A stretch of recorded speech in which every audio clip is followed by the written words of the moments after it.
Hello, ladies and gentlemen, and welcome to this. This is a Kocosports UFC Fight Night 103 results / a recap show. I'm your host, LK, from Kocosports.net, where it's okay to be a passionate fan in your home for all combat sports. We cover MMA, mixed martial arts, boxing, and pro wrestling, and here on the channel. Now I've joined Kocosports full time. I'm really looking forward to bringing more mixed martial arts and be a combat sports channel rather than just being a pro wrestling channel, as this is Kocosports, the home of combat sports. So UFC Fight Night 103, from Phoenix, Arizona. Our commentators for the evening were John Anik and DC Daniel Cormier. Let's get straight to it because I haven't got a lot of time here. I'm going to be honest with you.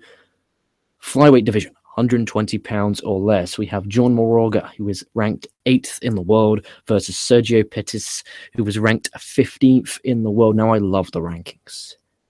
Every fight, no matter if they're ranked 90, whether they're ranked 60, every fight, ladies and gentlemen, every single one means something. There's something on the line. I love that. And pro wrestling especially could relate to this because with pro wrestling, it's very storyline heavy, storyline driven shows. Here, it's all about ranking points. And I'm a big fan of that. And Moraga, he has a name tattooed on his back. You know, that's in case he forgets his own name. I remember there's someone at work who has his name tattooed on his arm, and I'm thinking, my Christ, did you have that in case you forget your damn name, you imbecilic sack of shit? So we start off with round one.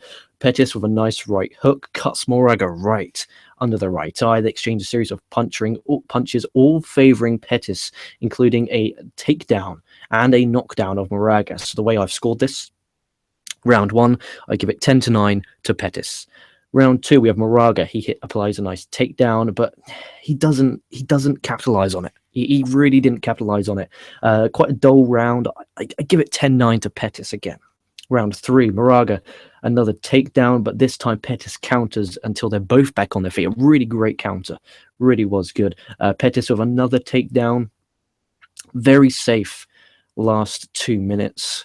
Finishes off. I gave round three to Pettis, okay, and that's 10-9. And the official results were Sergio Pettis wins via the judges' decision. Now a 3-winning streak for Sergio Pettis. He's ranked 15 before the fight began. Interesting to see if he'll move up and maybe into potential top 10 competitors, as he did defeat John Moraga, who's ranked number 8. So I'm expecting Moraga to slide out the top 10 and maybe Pettis to move in. You know, after post-match, he thanked the crowd, and it was good. I'm a fan of Pettis. I see big things. He isn't Rodriguez big, as in what we see for 2017, but he's a good fighter. Both are obviously good, but they're in UFC, so they're not going to be bad fighters. Good fight. The referees judged it 30-27. I got it 30-27, and I'm actually kind of new to mixed martial arts. All my life, I've been a professional wrestling fan, and now I joined Kocosports. I'm really trying my hardest to now become more of an MMA fan and become more of a boxing fan. And I think that over the next few weeks, you're going to see a lot more of this type of content on the channel. But please do not think any way, shape, or form, oh no, they're going to stop doing the wrestling content. There will be wrestling content, just additional content as well. Decent fight. I enjoyed it a lot. Then we move on to Court McGee versus Ben Saunders in welterweight division, which is 170 pounds. So there is a massive difference in pacing. Very big difference. Big fan of Ben Saunders and Court McGee. I like them both. Ben Saunders is a bit quieter. I think he just needs to liven up in the cage. Maybe it's a bit of nerves, but they're both not in the top 20 of UFC rankings, but I'm sure they will be sometime down the line. So round one begins. A much bigger men, slower fight, and there's nothing against it. It's like in pro wrestling. Again, I like comparing and contrasting the two because they're very similar, but at the same time very unsimilar. So it's like pro wrestling, the bigger men, it's a slow, methodical pace, but it's sometimes more hard-hitting, whereas the cruiserweights in pro wrestling are very fast-paced, same as UFC, but they're not as hard-hitting, they're just quicker. So each of a preference, but this I enjoyed. McGee has a big cut under his left eye. Saunders, good variation of strikes, which it looks like is very hard to defend, as he doesn't know. McGee's watching and he doesn't know where to defend, and it's very interesting. Round one, I scored 10-9 to Saunders. Round two, straight in, both hit jab combinations. It looks like they both want to win this fight. McGee applies some really good pressure right in his face, trying to close the distance. McGee pushes him against the cage, and the last 45 seconds just holds him there. So due to control of the cage, I give McGee 10-9 to McGee. So round 1 I gave to Saunders, round 2 I gave to McGee. Round 3 starts off Saunders a big kick to the head, and McGee counters out of a good strike combination. McGee pushes him against the cage, knees to the body, which makes me cringe. I find it extremely cringy watching knees. It's like, remember when you were at school and used to play the game Grandadding? It's like that. Like, I remember being at school and grandadding people and then being granddad yourself, and the pain of that. And it just, every time I watch it, just reminds me of that. Saunders is a variation of a triangle / high guard, as he is big elbows as well. McGee escapes that, stands on top. He applies of big elbows. I gave the third round to McGee 10-9. My score 29-28 in favor of McGee. The judges scored it 29-28, but to Saunders. Post-match, Saunders put over McGee, and he basically talks about how he's basically a cardio machine, and he apologized to the fans that the fight was not exciting. I don't say that, buddy. I enjoyed the fight, Mr. Ben Saunders. I did. You know, you don't expect a knockout, you know, every freaking fight. I did enjoy it. And, you know, Saunders, I still think McGee had this. You know, it wasn't as bad as the next fight, the co-main event. That was fucked. That was disgracefully fucked. But here it was very close, but I just gave it 29-28. And I'll be interested in what you gave, because for these UFC fight recaps, I take notes in everything I watch. I want you guys to take, not notes, mental notes, or you can write down a piece of paper on your laptop what you gave the rounds. So then we can see if you got right, see if I got right. And I don't read spoilers. You guys know I don't. But, you know, I might catch the next UFC live. Who knows?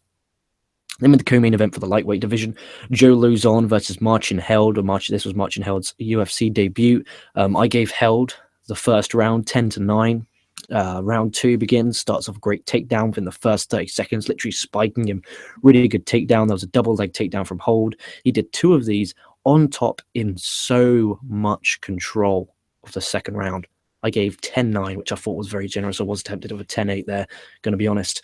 Round 3 starts off the exchange of punches until Luzon grabs and just holds him into the cage. Now, you know, he gets booed from the crowd, but I really like the strategy of MMA. You know, it's a thinking man's game, and I love using my brain.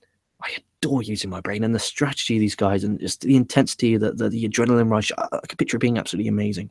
Held does a double leg takedown. He just times them so perfectly. 5 takedowns all fight altogether. 5. Held, in my opinion, won 10-9. So my score is 30-27. However, the judges scored 29-27, 29-28 to the winner, Lawson. I was shocked. I got 30-27. Another judge got 30-27 to Held, the same as me. Another 2 got 29-27 and 29-28 to Lawson, Joe Lawson. I don't know what went on there. I have no idea, ladies and gentlemen, what went on there. It shocked me, and you know, post fight, Joe Lawson said, "Look, he's just, you know, he disagrees, and you know, Held won the fight. What a gentleman!" But you know, he takes the victory. Who moves up to the rankings? There's nothing anyone can do about it now. What's in the past is in the past. But damn it to God, that shouldn't have been how it ended.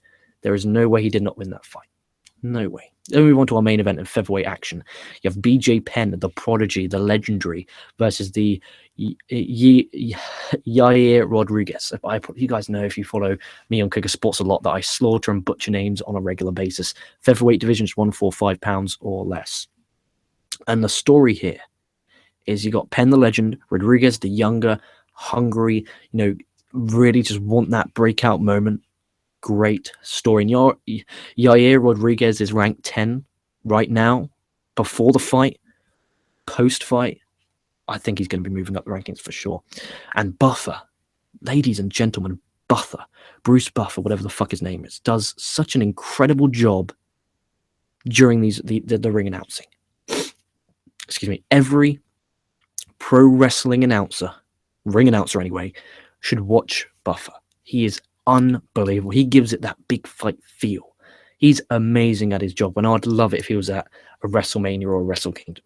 Not particularly Wrestle Kingdom, because obviously it's a Japanese audience, but especially WrestleMania, I think Buffer would be fit perfectly there. So round 1 starts off, you know, there's huge speed experience and age difference. I mean, Yair Rodriquez is only around about 24, and BJ Penn was around about 34, 36, 38. So there's a huge difference in age, and the speed difference is just tremendous. The crowd are behind BJ 100% of the way. Rodriguez hits so many brutal variations of just quick kicks, spinning back kicks, unbelievable. And at one point, he hit one of the most disgraceful discus kicks to the head I've ever seen in my whole entire life. I gave 10-8 to Rodriguez. I felt bad given the 8 points, but he still, obviously, Penn gave it a good fight. Rodriguez, round 2 begins. He hits a big kick that knocks him down. Unbelievable. Strikes to the head on the floor, and Penn, the tough son of a bitch, sat there. He tried to get up. He kept trying to get up, but he just got pounded more and more as Rodriguez is on the top and Penn's lying there, just pounding. The referee stops it, and you can hear him clearly say, "Sorry, I had to." And ladies and gentlemen, he took, in that one sequence, that BJ Penn took one sequence, he took 25 fucking punches to the skull.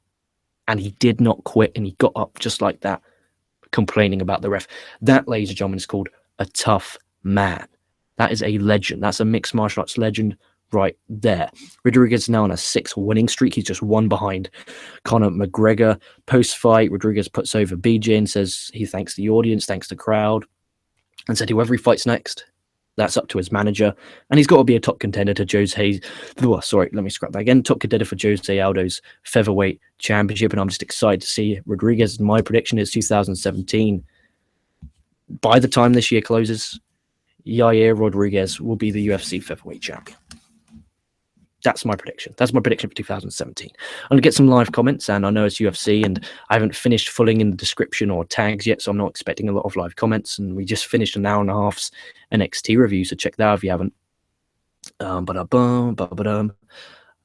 dislikes, 1 like. Thank you very much. And we have some live comments. I really like this. Bradley Casti said, is this going to be the start of MMA-based content?